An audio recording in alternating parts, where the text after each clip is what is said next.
Okay, pertama sekali waktu pagi kita biasa rasa nervous sebelum waktu akad nikah. Tapi bila dah sesuai dengan suasana, kita dah kenal kita punya MC, pengatur cara, kita rasa seronok. Walaupun dah rasa takut tapi kita rasa happy lah dalam keadaan waktu tu. Dan sampai ke petang ni stay sentiasa happy walaupun stay rasa dah penat tapi happy lagi.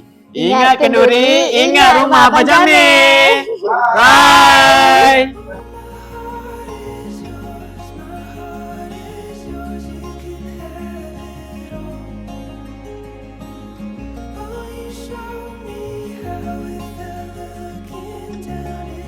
Bagi saya, flow majlis okey, tak ada apa-apa masalah seperti yang dirancang lah. Apa yang kita nak itu yang kita dapat dan sangat berpuas hati.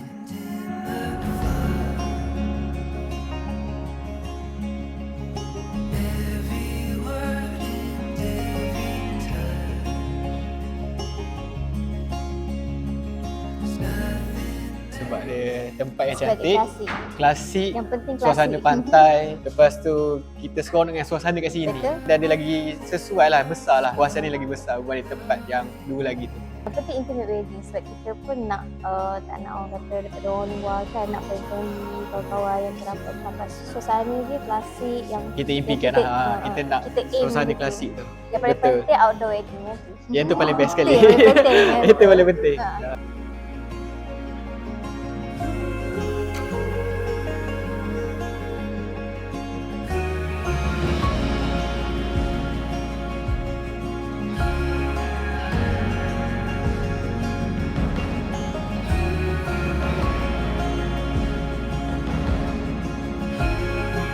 Kalau saya akan recommend dari segi servis lah, servis dan tempat strategik.